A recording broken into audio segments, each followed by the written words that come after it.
اس پہ جو ایک سوال ہے، جیسے آپ کی نماز پڑھی آپ نے، جی ہاں تو آپ جب یہ کہتے ہیں کہ تمام چیزیں قرآن میں موجود جی، ہیں، تو فائدہ ان کا تو کوئی تصویر نہیں ہے قرآن میں، باقی نماز کا ہے باقی نماز کا بھی نہیں ہے۔ آپ سمجھ رہے ہیں، آپ بتائیے۔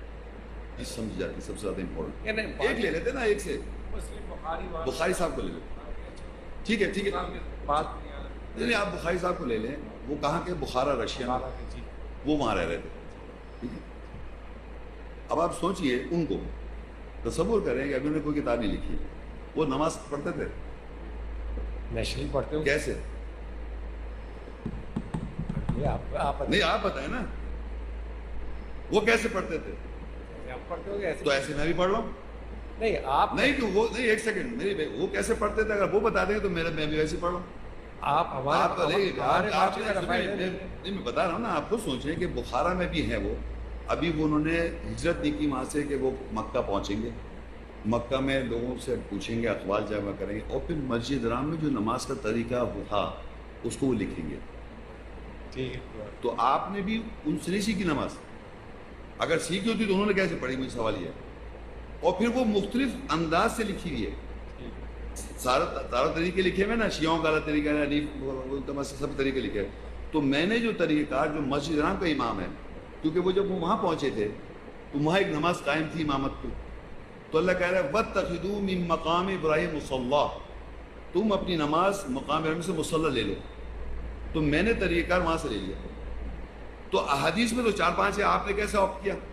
سنیں ایک سیکنڈ میری بات پوری، میں ابھی سوال کروں۔ حنفی مسلک کا ایک طریقہ کار ہے، شافعی مسلک کا طریقہ کار ہے، شیعوں کا مسلک، آپ ہر طریقے کی نماز کیوں نہیں پڑھتے؟ اس میں سے آپ نے ایک کیوں سلیکٹ کیا؟ نہیں اس لیے نہیں، میں جس آپ حدیث کو ایک سیکنڈ، میں جس ایٹماسفیئر میں رہتا ہوں اس لیے میں نہیں آپ بات نہیں سمجھے، احادیث میں تو طریقے مختلف لکھے ہوئے ہیں، تو آپ سارے طریقے کو فالو کریں، آپ حدیث کو نہیں مان رہے؟ حدیث کو ماننے والا چاروں طریقے سے پڑھے نا، ٹھیک، تو پھر چاروں طریقے سے پڑھیں، کبھی شیعوں کے طریقے سے پڑھ لیں، کبھی حنفی سے پڑھ لیں، کبھی حنبل طریقے سے، نہیں رک جائیں، چاروں طرف پانچوں طریقے غلط تو نہیں ہے، جی جی، کبھی رفع دین سے پڑھیں، کبھی شیعوں کے طریقے سے پڑھیں، کبھی، کیونکہ حدیث کو مان رہے ہیں نا آپ، تو آپ نے اس میں ایک کو کیوں سب سلیکٹ کیا؟ تو میں نے اس میں سے ایک وہ سلیکٹ کر لیا جو قرآن اس کی تصدیق کر رہا ہے، مقام سے مصلی لے لو۔ تو میں نے قرآن میں پڑھا کہ مقام سے مصلی، وہاں کا جو امام تلاوت تصدیق اختیار ہے، اس 5 میں سے جو جتنے بھی طریقے جائز ہیں اس میں میں نے وہ آپٹ کر لیا۔ آپ تو 5 سے پڑھنا چاہیے آپ کو، تو کبھی یوں شیعوں کو پڑھ لی، کبھی یوں کر کے پڑھ لی، کبھی یہاں باندھ کے پڑھ لی، کبھی یوں، سب طریقے سے پڑھ لی، کیوں حدیث سب لکھا ہوا ہے، آپ نے حدیث سے نہیں لیا اس کے نماز کا طریقہ؟ نہیں آپ نے کیسے سمجھ لیا کہ میں نے نہیں کیا؟ تو پھر 5 طریقے سے پڑھ رہے ہیں آپ کو آج پہلی بار نہیں، آپ اپنے طریقے سے ایک طریقے سے پڑھو۔ میں چیلنج کر، کوئی اسکول آف تھاٹ کا آدمی آج تک میرے سامنے نہیں آیا جو 5 طریقے سے نماز پڑھتا ہو، 5 طریقے جو ڈیفرنٹ طریقے جو حدیث میں لکھے ہوئے، ہر ایک نے ایک آپٹ کیا ہوا ہے۔ تو میرا کوشچن آپ سے یہ ہے کہ اگر آپ حدیث کو فالو کریں تو حدیث میں سارے طریقے لکھے ہوئے، تو اس میں سے آپ ہر طریقے میں سے آپ نے ایک کو کیوں آپٹ کیا؟ سب طریقے سے پڑھیں آپ، تو آپ حدیث کو فالو نہیں کر رہے، بیسکلی آپ ایک امام کو فالو کر رہے ہیں جس نے آپ کو طریقہ بتایا، یہ والا طریقہ۔ میں سنتے رہے میری بات، اگر غلط ہو تو صحیح کریں نا، آپ سوال نہ کریں۔ یہ مجھے بتائیے کہ ان احادیث میں سے ایک آپٹ کیا جو حنفی مسلک کے اگر آپ ہیں، تو آپ نے امام حنیفہ کی بات کو ایکسیپٹ کیا، تو آپ نے اس کو اڈاپٹ کر لیا۔ اچھا، میں نے کیا قرآن پڑھا، قرآن نے کہا اخذ کر لو مقام ابراہیم سے مصلی، تو میں 100% شور ہوں کہ جب آپ بخاری صاحب وہاں پہنچے تھے تو انہوں نے یہ طریقہ بھی درج کیا ہوا ہے، تو اس طریقوں کیوں نہیں اپنا لیتا؟ میں نے قرآن سے اس طریقوں میں سے اس آیت کے مطابق میں نے اس کو ایکسیپٹ کیا، میں نے اس 5 حدیثوں میں جو طریقوں میں سے وہ والا طریقہ ایکسیپٹ کروایا، اپنی ایمان لایا جس کو اللہ نے مجھے کہا کہ وہاں سے لو، تو وہ بھی جب وہاں پہنچے انہوں نے سب لکھ دیے۔ اب آپ پھر ایک امام نے کہا یہ والا صحیح ہے، ایک نے کہا یہ بہتر ہے، فلاں نے کہا یہ کہا، شیعوں نے کہا یہ، تو آپ کنفیوژن ہے، تو اس کا آپ 4-5 طریقے کو سے ایک امام کو فالو کر کے ایک طریقے کو مان رہے ہیں۔ میں نے اللہ کی آیت سے اس طریقے کو مانا اور حدیث والی کنفرم کر لی، تو آپ نے حدیث سے نہیں لیا، قرآن ہی نے آپ کو کہا وَاتَّخِذُوا مِن مَقَامِ ابراہیم مُصَلَّى۔ میرے باپ دادا، میرا خاندان سب حنفی مسلک کو فالو کرتے تھے۔ جب میں نے یہ آیت کی تلاوت کی تو پھر میں نے خود بھی گیا جمعے پہ، میں نے وہ دیکھا بھی، امام سے بھی طریقہ وہاں لوگوں سے معلوم کروایا، تو انہوں نے کہا یہ طریقہ کسی طرح ہی، لیکن یہاں یہ مروج ہے، یہ قائم ہے، میں نے اس کو قائم کر لیا۔ یہ تو ابھی 1935 یا 36 میں جب امام عبدالعزیز جی نے خانہ کعبہ پر قبضہ کیا تھا، اس کے بعد سے جی، چاروں مسلک مسلح ختم کیے گئے اور ایک مسلح قائم ہوا۔ تو اگر کوئی تبدیلی آتی ہے وہاں پر اور اس کے بعد کوئی نیا مسلک آ جاتا ہے, شافعی آ جاتا ہے یا مالکی آ جاتا ہے, پھر اس وقت تو آپ کو اڈاپٹ کر لینا چاہیے. نہیں, میرے وہی آپ کے پاس جو انفارمیشن یہ غلط ہے. میں آپ کو اس کی وجہ دے رہا ہوں. ایک ہی طریقہ چلا رہا ہے, میں آپ کو پروف دوں گا. آج بھی میں وہاں گیا ہوں, آپ کے مسلک کے لوگ وہاں نماز نہیں پڑھتے امام کے ساتھ. شیعہ سنتے جائیں میری اچھا, پہلے ایک بات سن لیں نا, وہاں پر مسلم آج بھی چاروں قائم ہیں. وہ اپنی امام کو پوری قوم اپنی ٹیم لے کے آتی ہے اور وہ باقاعدہ نماز ختم ہوئی تبھی آتے بعد میں. اجازت دیتا تھا تھوڑی سی. دیکھیں آپ کہتے ہیں آپ کے مسلک, میرا مسلک, میں آپ سے مطلب دیکھیں پلیز, جب میں آپ کہوں تو میں بتا رہا ہوں لوگوں کو, مطلب میرا کہنے کا مقصد یہ کہ وہاں کا ہوتا طریقہ کار یہ جو دیکھیے پوری عرب ورلڈ کی میں نے بات کی, وہ اسی طریقے کو اپنائے گئے. جتنے نان عرب ورلڈز ہیں اس میں ٹھیک ہے نا, انڈیا میں یہاں سے شروع ہوا, ایران میں شروع ہوا, تو یہ یہاں سے بخارا سے شروع ہوا, لیکن وہاں جائیں گے آپ جتنی عرب ورلڈ ہے وہ وہی طریقہ ہے. تو یہ جو آپ ہسٹوریکلی بات کرنا چاہ رہے ہیں کہ ایسے چینج ہو گیا, آج بھی میں نے دیکھا اپنی آنکھوں سے کہ جب امامت تلاوت کرتا ہے اس کے ساتھ وہ لوگ جوائن نہیں کرتے. ہاں ٹھیک, تو آج بھی مسلح پڑھنا قائم کر رہا ہے. بالکل صحیح. تو وہ چاروں آج بھی قائم کر رہا ہے, تو وہ اس ہسٹری میں نہ جائیں, آج بھی ہو رہا ہے. تو آپ اس میں سے کون سے لیں گے؟ وَاتَّخِذُوا مِن مَقَامِ إِبْرَاهِيمَ وہ لوں گا. اگر آپ میرا پوچھیں تو میں قرآن کے قریب ہوں, جو قرآن کے مطابق ہوگا وہ لوں گا. تو اسی بات پہ آگے جو میں آپ کو بیان کر رہا ہوں, تو حدیث کی اتنی ویلیو نہیں, قرآن کنفرم کرتا ہے. نہیں, میں نے اصل میں جب ایک آپ کی نماز دیکھی نا اس پر پھر میں نے سوال, بالکل صحیح کیا آپ نے, میرا ہاتھ بنتا ہے. بالکل آپ دیکھیے بحث نہیں کر رہے, آپ مجھ سے وضاحت چاہ رہے ہیں. میں وضاحت اور سیکھنے کی ہے. سمجھ گیا, میں سکھا نہیں رہا ہوں, پھر بتا دوں میں, پھر میں بار بار ریپیٹ میں نہیں سکھاؤں گا. آپ نے خود کہا میں قرآن سے لوں گا, تو قرآن کیا ہے, قرآن کی جب میں مجھے وضاحت ہوں میں قرآن کو فالو کروں گا, ناٹ محمد شیخ. یہ میں بار بار ریپیٹ کر رہا ہوں کیونکہ میں نے اپنا بتایا کہ میں نے نماز کا طریقہ وَاتَّخِذُوا مِن مَقَامِ إِبْرَاهِيمَ مُصَلًّى سے دیا ہے. اب آپ نے مجھے آپشن دی کہ وہاں 4 تھے, میں نے 4 آج بھی ہیں. ہر طریقے امام پڑھا رہا ہے وہاں پر, اپنی گروپ کے ساتھ آتا ہے وہ جب نماز ہو جاتی ہے, اور عرفات میں نہیں پڑھتے نماز. بالکل, میں تو حج بھی کر کے آیا, میں بتا رہا ہوں نہیں کرتے ہو. سارے گروپس کے لوگ اس کو فالو نہیں کر رہے, اور تمام عرب ورلڈ میں نے بتا دی اس کو فالو کر رہی, اور قرآن کی آیت بتا دی. تو اور حدیثوں میں 4 طریقہ ہے. تو جو حدیث کا ماننے والا ہے, صرف حدیث کا, امام کا نہیں, حدیث کا ماننے والے وہ 4-5 طریقے سے نماز قائم کرنی چاہیے, کیونکہ وہ رسول اللہ کی سب سنت ہے, وہ یہ طریقہ ہے. تو آپ کہہ نہیں سکتے غلط, تو آپ خود کریں. کبھی شیعہ کے انداز سے پڑھ لیں, کبھی حنفی مسلک سے پڑھ لیں, کبھی دیوبندی کے مسلک سے پڑھ لیں, کبھی یہاں رکھ کے پڑھ لیں, کبھی یہاں رکھ لیں, کبھی رفع دین کریں نہیں کریں, جو جیسے کہنا چاہ رہے ہیں. لیکن نہیں, اللہ نے ایک آیت دے دی, وَاتَّخِذُوا مِن مَقَامِ إِبْرَاهِيمَ مُصَلًّى, اخذ کر لو مقام سے مصلی, اس کو بنا لیا.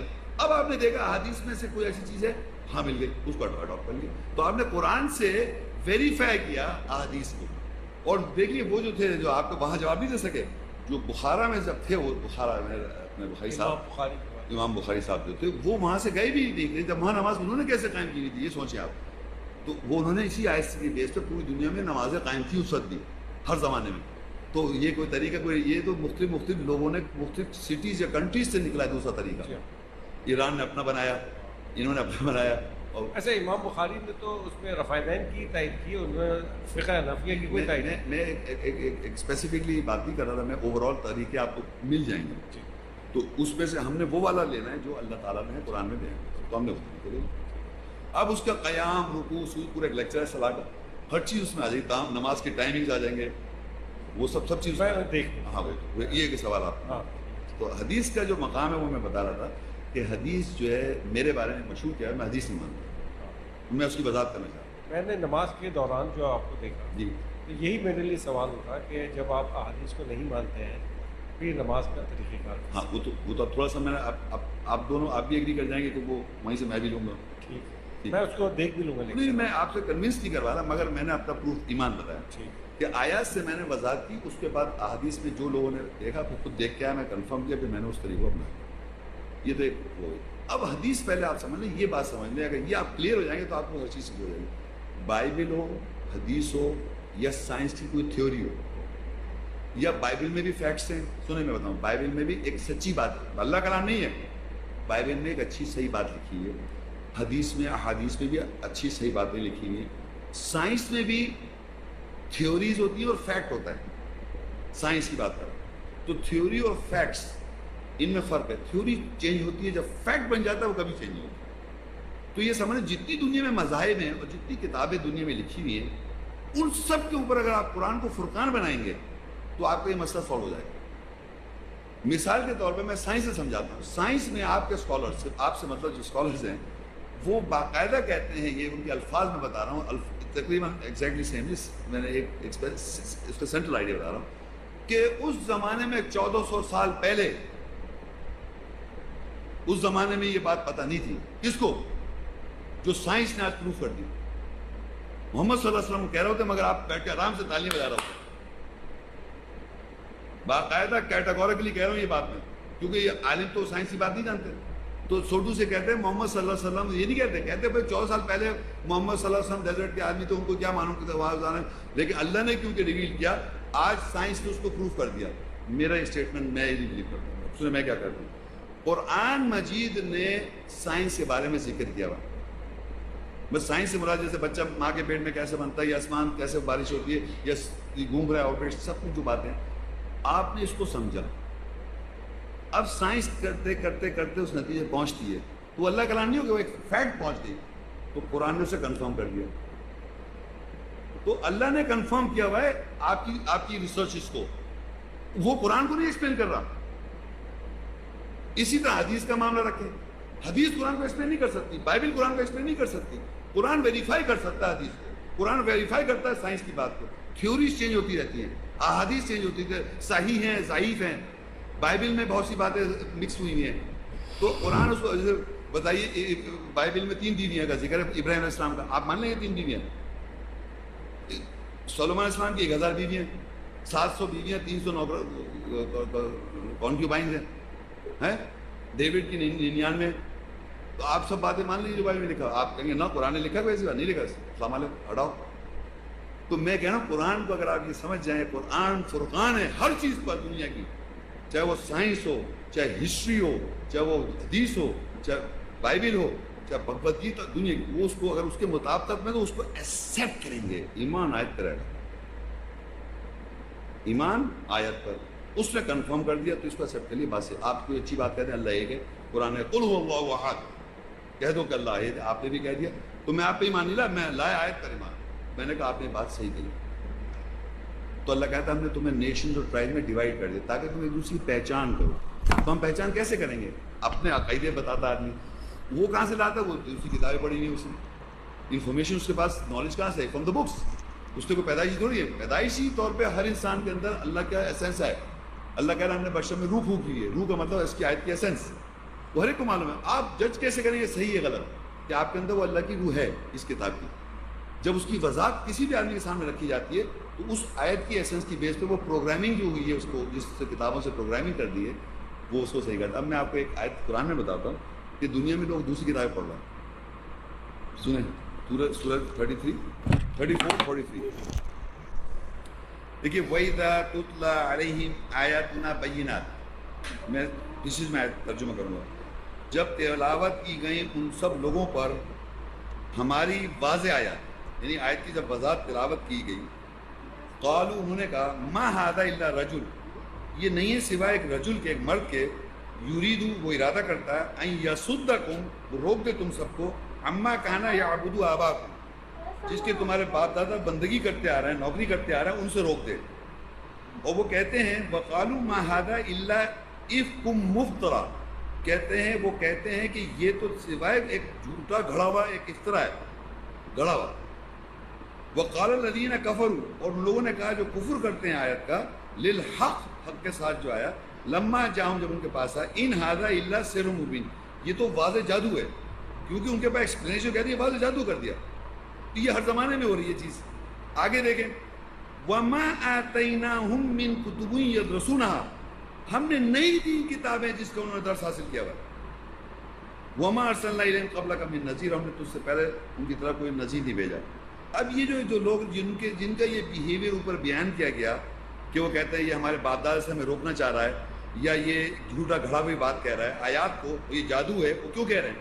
کیونکہ انہوں نے درس کیا ہوا دوسری کتابوں سے, وہ ان کے ذہن میں. وما آتیناہم من کتب یدرسونها, ہم نے نہیں دی کتابیں جس کا وہ درس حاصل کرتے ہیں. سمجھ آ رہی ہے آپ؟ تو آپ یہ سوچئے ہمارے ذہنوں میں جو آپ کے ذہنوں میں کتابیں جو آپ نے پڑھی ان کی انفارمیشن ہے. اب جب واضح آیت آئیں تو آپ کو کانٹرڈکشن لگے گا کہ یہ جادو کر رہا ہے, یہ سب باتیں آ جائیں گی. تو اس زمانے سے لے کے اور آج بھی جب بھی وضاحت ہوتی ہے آیت کی تو یہ کہتے ہیں لوگ. تو اللہ نے کلیئر کر رکھا ہے وہ جو کتابیں جو تم پڑھ رہا ہو, جہاں سے تم نے درس حاصل کیا, جہاں سے تم یہ کانسیپٹ لا رہا ہو, وہ ہم نے نہیں دی. تو اس لیے وہ کہتے ہیں جادو ہے, یہ جھوٹ گھڑ لیا ہے, یہ سب باتیں یہاں لکھی ہیں, کیونکہ ان کو کانٹرڈکٹڈ ہو جاتا ہے مائنڈ میں جو انفارمیشن پروگرامنگ کی آئی کہاں سے. تو پھر الٹیمیٹلی کہتے ہیں جادو کر رہا ہے, یہ جادو ہے, یہ ہپنوٹائز کر دیا اس نے. یہ ایک انٹرنل بیہیویئر ہر آدمی کے ساتھ ہو, جب وہ یہاں پر آتا ہے اس کے ساتھ بھی ہوتا ہے. تو یہ چلا آ رہا ہے شروع سے کہ ہر زمانے کی بات بتا رہا ہوں میں, یہ سنت رسول میں ہر زمانے آیا جب وضاحت کی جاتی ہے تو لوگوں کا بیہیویئر ویسے ہو جاتا ہے. تو انفارمیشن قرآن بھی بتایا کہ انہوں نے درس حاصل دوسری کتابوں سے کیا ہوا. تو آپ یہ سمجھیے کہ فرقان اگر آپ بنا لیں گے قرآن کو تو یہ آپ کے ساتھ پرابلم نہیں ہوگی, یہ یہاں سے کرنا پڑے گا آپ, ورنہ یہ مکسچر آپ کے ساتھ ہمیشہ بیڈ ایک سے دے گا. ایک دو باتیں ایک وقت میں ماننا ہے کہ حدیث وضاحت کرتی ہے, بائبل وضاحت کرتی ہے قرآن کو, اور پھر کہتے ہیں قرآن تصدیق کرتا ہے ان کو. بھائی قرآن تصدیق کرتا ہے, قرآن فرقان ہے, وہ وضاحت نہیں چاہ رہا ہے, وہ کہیں نہیں کہہ رہا کہ تم اس سے وضاحت لے لو میری کتاب کی. اور ایون اگر بخاری صاحب بھی, آپ نے خود کہا تھا 200 سال, میں صحیح اور غلط پہ بحث ہی نہیں کرتا ہوں, میں کہتا ہوں وہ جب گئے انہوں نے جب لکھا وہ بعد میں, اس سے پہلے ان کو قرآن سمجھ میں نہیں آتا. 200 سال جو بھی ہیں وہ لوگ کیسے آیات کو فالو کر رہے تھے, ہے نا, وہ صلاۃ کیسے قائم کرتے تھے, اور صلاۃ کے بہت سارے مسائل ہوں گے جو وہ کہاں سے لا رہے تھے. کہ کتابیں لکھنے کے بعد میں سمجھ میں آئے گا کیا کہ اماموں نے حدیث سے نکال کے کتابیں بنا دی, اور پھر آج تک کتابیں لکھی جا رہی ہیں.